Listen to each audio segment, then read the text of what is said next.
Hello, everyone, and welcome to the Bridgestone Canadian Superbike Championship podcast. It's been a little while. Hope everybody out there is doing well. I am always joined by Colin Fraser, who is on the other side of the Zoom today, as usual, but is not sitting in the palatial estate. He is not back home here in Canada. He is instead overseas right now, and the reason he is over there is the FIM MiniGP World Finals have been going on. He traveled with Team Canada, Tony Sharpless, Supersonic Road Race School, of course, heavily involved with that. Tommy Cassis as well over there. Colin, thanks for being on with me, man. It's been a little while since we've been able to do this, but as soon as you mentioned you were going over there, it seemed like a good idea and certainly an interesting experience. Give people some background on Mini GP, how this came to be, all the rest, and why you're over in Spain right now. So the people who run MotoGP, which is essentially a sanctioning body, the Motorcycle Federation, the FIM, the International Federation, and the company, which is Dorna, which is the equivalent of Liberty, who runs Formula One, and ironically are in the midst of being purchased by Liberty, but we don't have to get into that.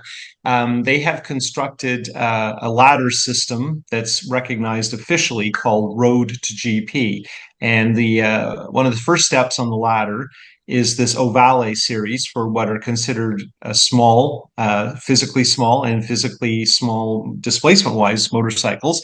160s with 10-inch wheels and 190s with 12-inch wheels, and this is a stepping stone. Now these bikes are, as I mentioned, little, but they look like race bikes. You know, they have full fairings and all that kind of stuff, and fully adjustable suspension. So Ovale is an Italian manufacturer. They're a tube frame bike with my words, Chinese knockoff engine, but a good solid one. And this is the fourth year that this series has been recognized internationally, the fourth time they've had a world final.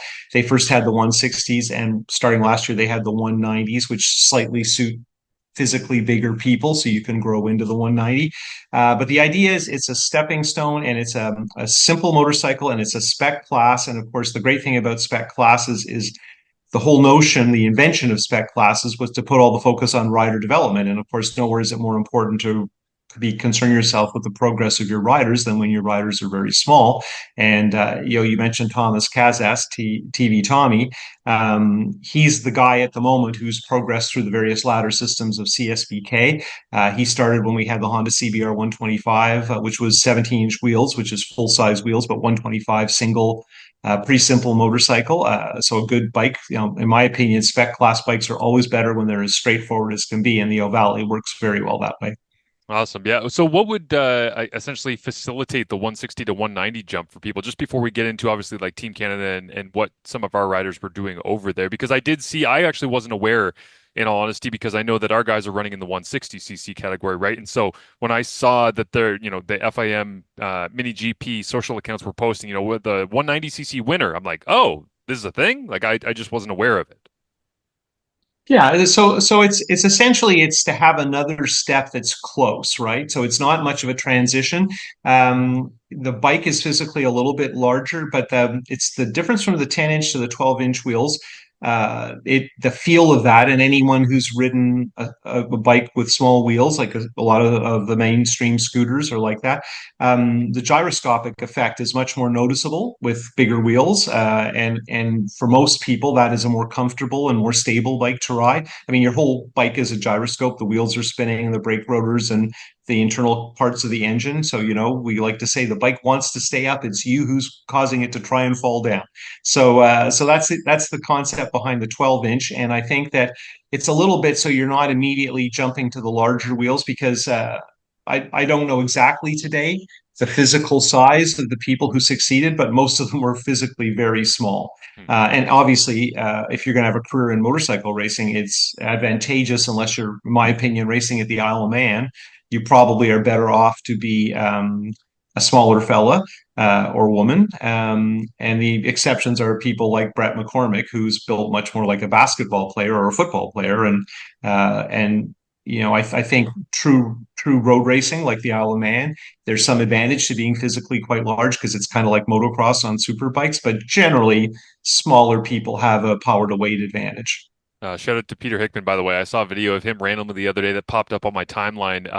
Believe it was Macau. It was the Macau Grand Prix, but watching the video and it's like I had not ever seen that. I mean, I've seen so many obviously Isle of Man videos, but for him to be doing that in so many of these different places, it is a skill set that just does not make any sense whatsoever to me anytime I watch Well, them race. somewhere in the last couple of days, I saw somebody was watching Macau highlights from when they first started having the bikes with the international car race. And then it was very much an invitational and a demo race. But fairly early on, one of the people who demoed was Kevin Schwantz on the Suzuki two-stroke Grand Prix bike. And it's just basically Kevin Schwantz doing wheelies everywhere around Macau, little narrow passageways along walls and guardrails. But to see a 500cc two-stroke from the glory days of Grand Prix racing in Macau is quite bizarre. Yeah, no doubt, no doubt. Strange combination Not of much to do with 12-inch wheels, though.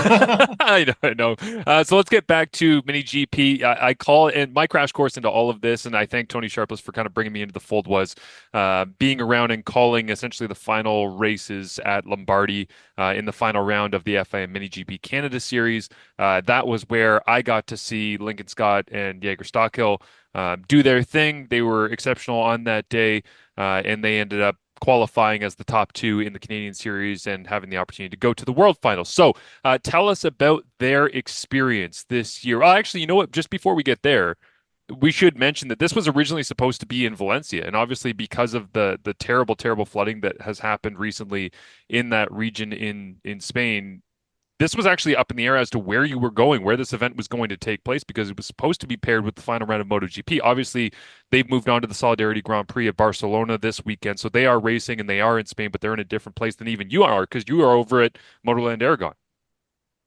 So 2 years ago, when I started helping Tony pulling this together, when we were renewing our affiliation with the FIM and trying to figure out how to make everything work.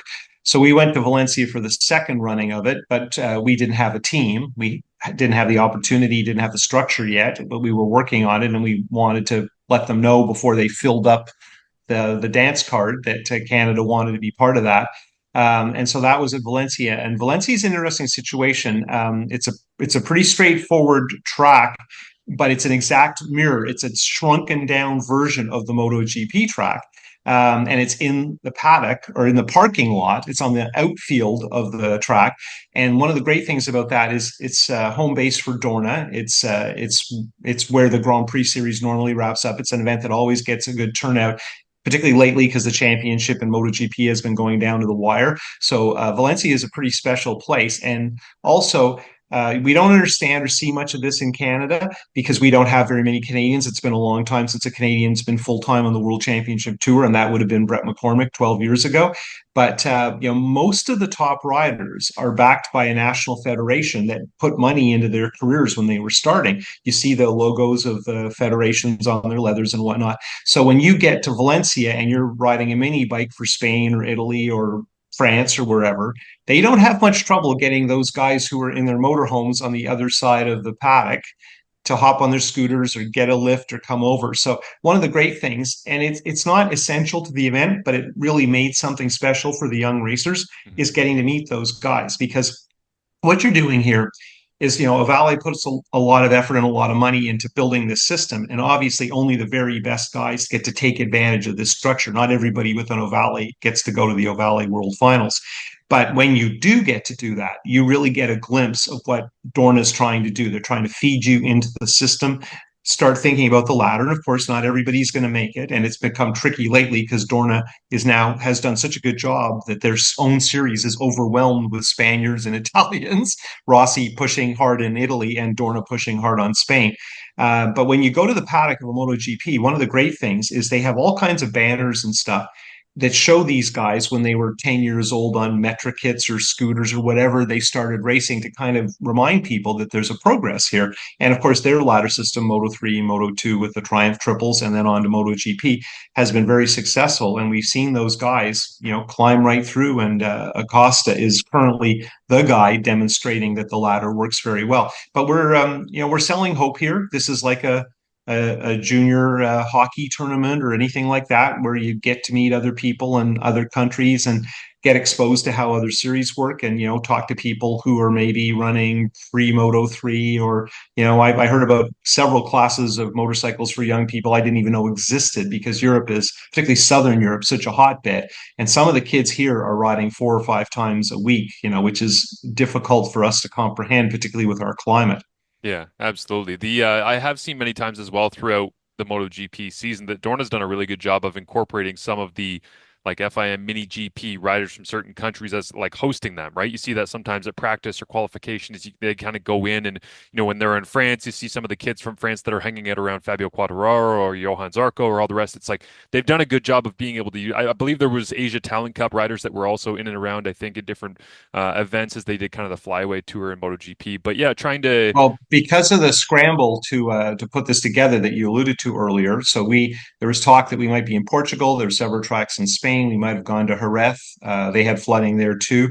It's a pretty weird place to be at the moment. yeah. But there were some interesting tracks and options, and there was some talk of this going to Qatar, which I don't know how we all would have scrambled around, because half the racers are from Europe, so they're not getting on a plane and traveling, they're driving, right? They've got their motorhomes and their trailers and all that stuff. And a significant number of people from the northern part of Europe, and particularly the UK, do a lot of training down here. So there's a lot of coaches and instructors and camps and various things based at little go-kart tracks where people go to train.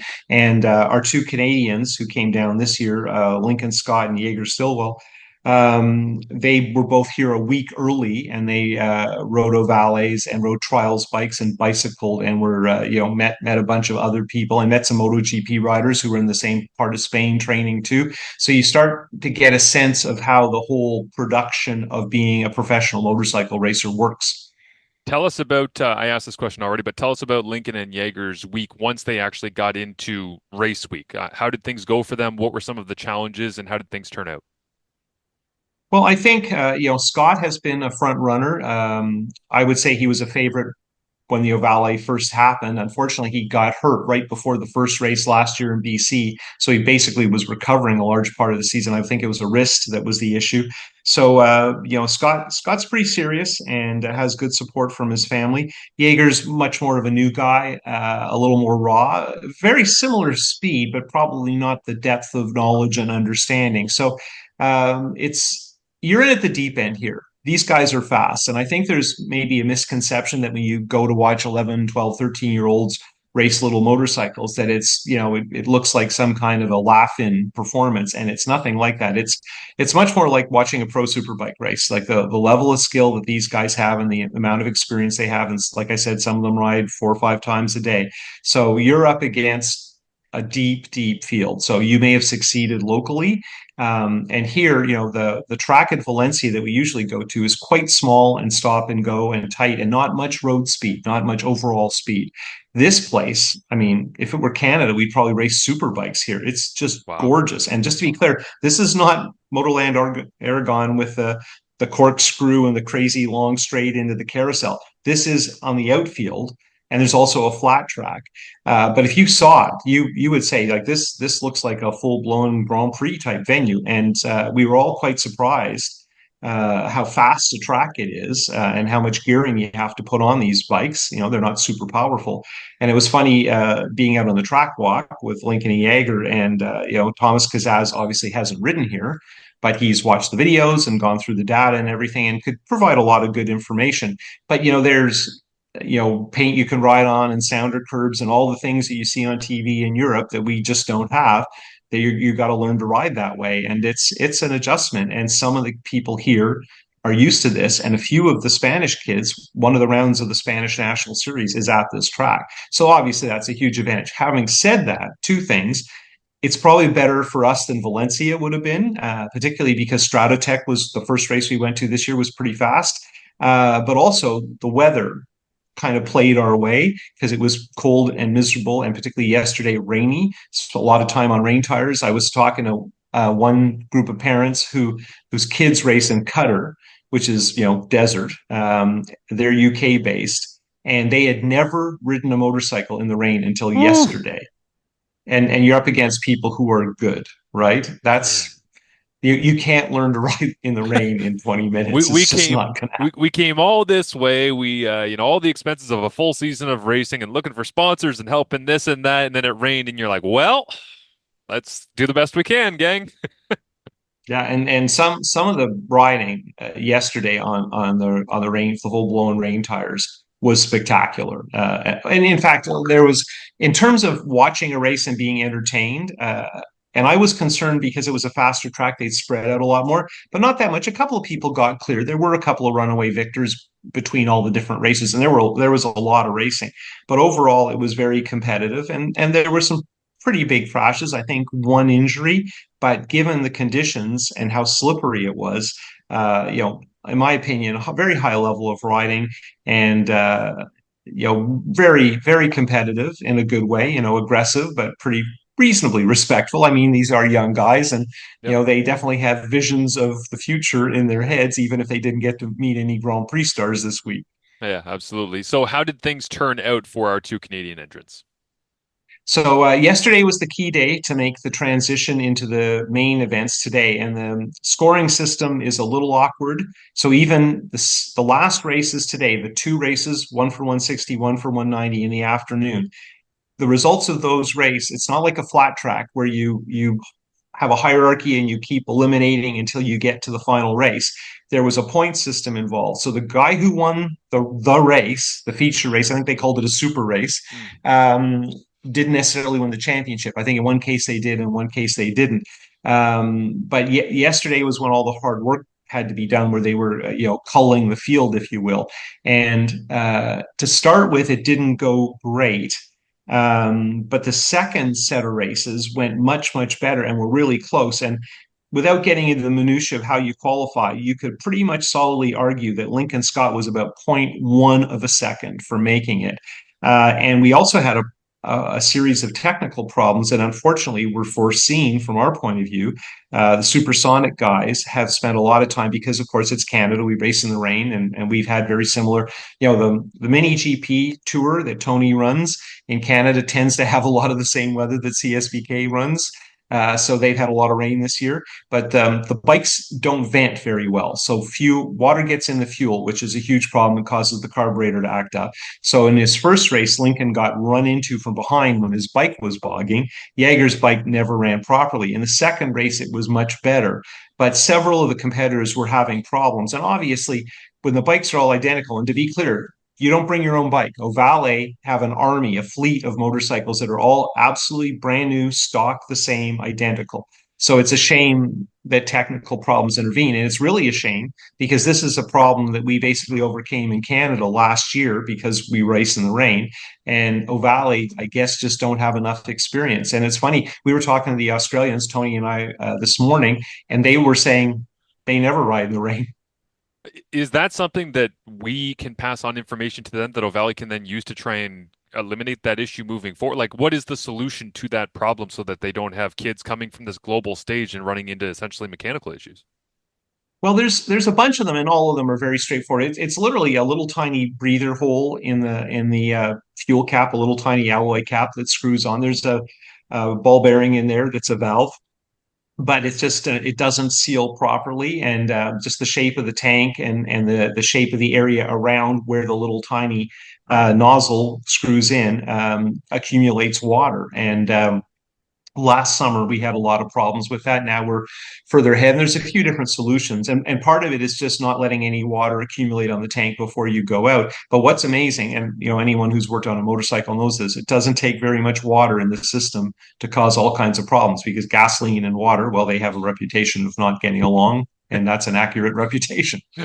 Interesting. So they don't end up making the finals, but I guess what's your final impression that you took away from their efforts? Because I just without being there, but even seeing some of the videos that were being posted and some of the pictures that you did a great job of sending over from Spain, and Lincoln looks like he's locked in 24/7. Is that what he's like even when he's just casually? Because I know when he was walking around Lombardy in the middle of August, it was like hard for the kid to like crack a smile or like talk about anything because he seemed incredibly focused. He has that racer's mindset, it seems like. No, I think that's a fair description. And I think it is funny being around the paddock with these guys because sometimes they're kids and they're running around and horsing around and being silly. And you got to tell them to behave themselves and they're going to run into somebody's mum and someone's going to break something or they're going to scooter or bicycle. I mean, you know what your son Noah is like, who's not very old. Well, so there's a fair bit of that kind of behavior, but some of them are in their heads pretty far toward being serious motorcycle racers. And I think Lincoln takes it very seriously. And I think he was frustrated that he didn't do better, partly because he got close. A little different with Jagger because um, he's a little earlier on in things. I don't mean he didn't take it serious. I don't mean his family weren't. I mean, obviously, any family Yeah. that's gone to the trouble of getting yourself over to Spain, it's a big commitment, and it's a little, I think, a little scary because it's such a big event. And on top of that, you meet all kinds of people who are saying, come and ride with us, join our academy. Well, you can come and live in Spain. We've had Canadians like Collins, right? He came back from Europe this year and won a superbike race and has been doing reasonably well in Moto America. And there's a whole farm system over here. There's a lot of different choices, a lot of motorcycles, a lot of people who want to help, but everything takes money. And obviously, coming to Spain and even coming here a week early to train is a fairly big commitment. And you get your eyes open about how good these guys are. But yeah, we saw people from Malaysia, particularly Japan. I met one kid. And I met his parents first, so it was interesting. But he's Portuguese, he is an Asian person. His family was born in China. He goes to school in Spain. He primarily speaks English, and he is the Spanish champion on a Novale. Wow. And he is Dorna's dream. He speaks 5 languages, doesn't present as European, but races out of Spain. And if they could get, he's a guy who definitely has an opportunity just because of where he falls into all of that, right? And I feel a little sorry for the Spanish and the Italian parents because a lot of them have put a huge amount of effort into things. And when Dorna says, we're kind of full up on people from Southern Europe, I understand the challenge. And it's funny because Canada is often viewed as kind of just a suburb of the United States. But if there was an American who could do it, there'd be lots of opportunity. And I mean, the Talent Cup is coming to Moto America next year. Dorna, I think, have put a lot of effort into that. They want to see that happen. And, at one point, the top echelon of motorcycle racing was full of Americans. And I don't think they want that, but they would like to have a few, right? In World Superbike, there's a couple of decent Americans. And obviously, the Moto America series is strong. But, the problem is from the world point of view, Moto America is full of people who came over here and went back, right? Like it's full of Moto 2 veterans who didn't quite make it. And even, a lot of talk, obviously, because Roberts is so famous and the Americans obviously love him, but he's hurt and he's not going to be riding. Like everybody tonight is driving to Barcelona for the MotoGP. And obviously, the Americans in particular are very excited to theoretically see Roberts, but he won't be there. Yeah. And so but they got seats and they're going to go see a MotoGP, and some of them have never been to one of those, so that's pretty cool. That is awesome. Yeah, that's great. Also, when you're talking about people that have like, been over and come back, well, there's also people like Loris Paz, right? Just kind of like drop out of the sky and be like, I'll go to America and have some fun and try not to break my ankles for the 1800th time in a row, which has obviously been a challenge in his career. But you mentioned, some of the approaches and Dorna's, goals and the overarching philosophy of, yeah, like this is supposed to be a global championship. This is not supposed to be a bunch of people from Spain and Italy battling against each other. Even though obviously this weekend MotoGP in the final round we have Spain versus Italy. It's Jorge Martin against Pecco Bagnaia, and it's like so. I want to ask you this before I ask a MotoGP question specifically. What are some of your takeaways from being there and seeing the different, whether it be the cultural approaches to the O'Valley 160s and 190s, like when you talk about the motorhomes and the people that live, like which regions have, the big fancy motorhomes, which ones are more reserved? Like what were the approaches of people in terms of were some countries like very outgoing and wanting to be around everybody, and were some countries that were there with the FIM MiniGP kind of like to themselves and very focused and just worried about the bike and tinkering away? Like there must have been a million different approaches because there's so many different people from so many different places that are all thrown together. And unlike a MotoGP grid where you're like, oh yeah, there's Raul Fernandez, we know what his team's about. It's like you don't know any of these people. Like everybody just gets thrown into the same little mini paddock, and you're like, well, it's a weird ecosystem, I would have to imagine, because there's so many differences. Well, I think one of the challenges, and this is a motorsports thing. Everybody knows it's expensive, and part of what you're trying to do is to look like you're not in a panic, right? That you're fine, you've got it covered, you understand, you've got a plan. But of course, the stories about Casey Stoner, who was a MotoGP champion and a superstar, one of the first Australians, not one of the first, but one of the best Australians, and his parents sold everything and moved to England, and we're shoestringing it for a while, trying to back when you could do that with a 125 single, and those stories resonate. So it is a little scary, wondering how people scrape the money together. Maybe grandma's being very, very generous, or the guy who owns the garage in the corner, or whatever. So, but people are coy because it's costly, right? And like I said, you can't downplay the cost. Everybody's dealing with the same problem, and arguably, it's a little bit like that even at the top level. Like it's Saturday at a Superbike National, and here's some kind of backhanded comment about, yo, yeah, so and so went out in queue and put on a new tire, even though really, the status quo was about where we thought it should be. So anytime you got anybody kind of spending money just slightly beyond what people think the curve should be. But it's tough, when it's your kid. I believe Jordan's Oak's parents at one point mortgaged their home and told that story, and that one worked, right? Casey Stoner's story worked, and coming up, follow your dreams and all that kind of stuff, and stick and ball sports, right? We have all of that, but the problem is, for every guy who makes it to the CFL, how many guys were trying, that was a reasonable target. And, some coach along the way said, maybe you've got this, right? It had a couple of good games, and, it's not that different. And that's what's weird about it, because you're so alone on the motorcycle, right? It's psychologically extremely difficult, but in some ways it's like stick and ball stuff. But then we go full circle. How much can an 11-year-old manage all of that? And it turns out some of them can manage it very, very well. Yeah, really, really impressive. When you talked off the top about Motorland Aragon essentially being with this track kind of a condensed version of things, and how impressive it is that people have, their setups and all the rest. It's like it's not gimmicky. It's just everything that is the big time shrunk. Like whether it's the size of the bikes and the riders and the pits, and it's just smaller, but it's the intensity must feel very much the same when you're there on the ground. But congratulations to Jaeger Stockhill, of course, and Lincoln Scott for being able to represent Canada, and everybody for And being they able. and they did a good job. They got Yeah, yeah, closer than last year, and I think they can be proud of their effort. And I don't want to be too corny here, but they dug it, right. yeah, They had some problems, particularly early on yesterday in the rain, and cold and rainy. Yeah, we are used to it, but it's still miserable, right. It was yes.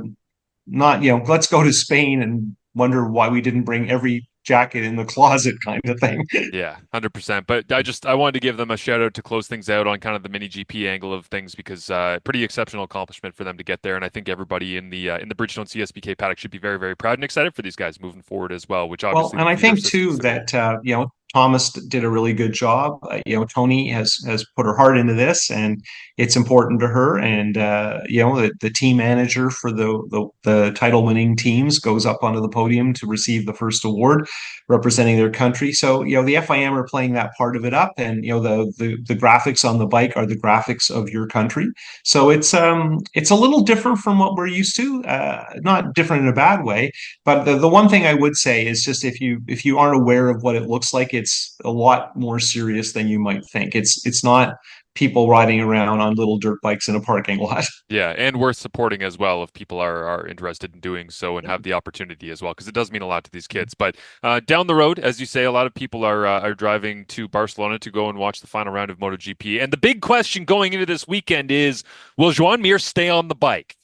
Will there be another graphic that they don't even reference during the race, whether it be the Tissot sprint or the actual race itself, that just is a flashing Joan Mir crash? Or no, it's not the actual question we're asking. Does Pecco have any chance, or is this just he made too many mistakes this year? Well, I think you just answered it, because the stand back overview amongst people like me who think that they can summarize an incredibly long season with a ridiculous amount of races, particularly the sprint races Yeah. that put so much pressure on Sundays. We have framed this as the season of mistakes, right? And I don't know how you're going to have this many races Saturday and Sunday and not have mistakes be the factor. Um, I think he can still do it because I think that Martin can still make his mistakes. And until not too long ago, Pecco, in my opinion, some of my friends view him as a little bit of a quiet, slightly placid, a little too careful kind of guy. I don't think that at all. I think he's learned to make the most of the situation, particularly his understanding of the tires. And I don't know if you saw that. Michelin have spoken about there's going to have way more tire choice because the riders are concerned about the lack of traction. This is a I think consider a there's low grip seven. venue. I think that I was watching the introductory press conference this morning, and I believe someone asked about it and said, "Hey guys, Michelin's brought seven compounds," and they were basically both like, "Yeah, we're gonna try all of them on Friday because we have no idea." I hope it's a nice day because I know it hasn't been great down there. So we'll see what But happens with uh, that. but I but I think Pecco has been the guy the last 2 years, and last year was really exciting, and Martin got tangled up with Mark Marquez. But this is not the kindest thing to say, but this is arguably Martin's last hurrah because he's switching situations. And I don't think it's realistic for anyone who isn't on a Ducati to have serious championship aspirations. I very much hope I'm wrong about that. And obviously, he's an excellent talent, and we've seen people switch teams and pick a team up and make things happen. But it's going to be really really hard, and Pecco is just going to keep doing what he's doing, and he's going to be a favorite all the time. Which makes it interesting twofold, I guess, with like Jorge jumping onto the Aprilia next year and this being his final weekend on Ducati. And he was basically asked in the press conference today, like, doesn't that just make this weekend like kind of weird and sad for you? And he danced around it nicely, but it was a fair question. But then it's also Pramac going to Yamaha, right? Like the idea of switching those things up and having less Ducatis on the grid and all the rest. But it does feel like next year is going to be Bagnaia against Marquez. Like it feels like it's going to be an internal thing. So I think we kind of have to revel in the fact that this, even though there is a point spread, it is on the line. It is the final round. It is, even though it's both two guys, it's at least different teams. Well, one of the things I found interesting is, everybody's trying to contrive a storyline because the championship doesn't look like it'll be close. But Marquez being the spoiler, that is a real story. And I personally don't, I have a lot of respect for Mark Marquez. I personally don't think he's the kind of guy who's going to get out of a chance to win a race. Now, having said that, it hasn't been a good track for him. Low Mm. grip tracks aren't his favorites, and there's an art to that, and I think it suits Pecco slightly. But Marquez in the very height of his dominance for Honda, then he was winning here. But I think a couple of his wins were in strings, like it was the fourth of seven wins kind of thing. So he was on a roll at his absolute peak. And Marquez has been fantastic this year, but I wouldn't classify him as being quite what he once was, which is probably good for the series because Mark Marquez, the way he used to be, is almost unbeatable. I'm just interested to see because of the rear wheel spin on the low grip track there at Barcelona, and also the fuel consumption issues with the Ducati. Who is Jorge Martin going to stock around on the sighting lap or even on the because he was doing that to Andrea Iannone, but he's not in this round as part of the VR46 team. So it's like Well, I, I who's gonna think follow it's a around? I think that's just a coincidence of when you leave the pits, right? So if you can, and I think that there's a little bit of being silly in that because your friends are on watching it on television because it is strange to be going very slowly and look behind and someone's slipstreaming you at 60K on the straight, right? But and I don't know if that does anything at all. I know that probably spinning your tire on a tear off uses more fuel than whatever you did on the warm up lap to be Yeah. careful with your consumption. So I don't know. I mean, it's suddenly that's another thing we're hearing about. And to be fair, right, as much as that seems like a slightly contrived challenge, Quadraro has had problems running out of fuel. And so yeah, if anybody should be slipstreaming on the sighting lap, it should be our Yamaha superstar. Speaking of Yamaha and Japanese manufacturers, as we talk about the 160cc champion here in the FIM MiniGP, farewell to Taka Nakagami and Alessio Spargaro, who are both now Team Honda. as they make their way into the next part of their careers, not as full-time MotoGP riders. But should be hopefully a fun weekend. I mean, I think everybody's a little bit just cheering for chaos, but Pecco doesn't seem real interested in that. He just kind of wants to try as hard as he can and see where it ends up. So Yeah, they're so used to playing up this big finale at Valencia, and I think everybody's just a little off kilter because of what's going on around here. yeah, And when they settle in, Spain has so many really good tracks so close together, which is great.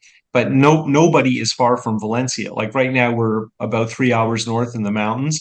All these tracks are pretty close together, so it's awkward, and a lot of these guys climb the ladder on these tracks, so they know people of Valencia. They've raced there a lot. I really thought we'd be in Portugal. I was kind of hoping we'd be in Portugal, but that didn't work out. And there was quite a bit of talk about Jerez, but when they were talking about Jerez had flooding too. So yeah. it's been strange around here, and the stories about the things that have happened are disturbing. It's a strange place to be at the moment. Yeah, no doubt. Well, we're just hoping that you get home safe. Congratulations to everybody from around there and around the FIM MiniGP Canada series for a great showing. And yeah, we're looking forward to seeing you again, Colin. It won't be that long, and we'll be hopefully looking at doing some fun things in the spring and all the rest. So everybody, stay updated if you would like at CSBK_official and of course CSBK.ca. And we will talk to you next time right here on the Bridgestone CSBK podcast.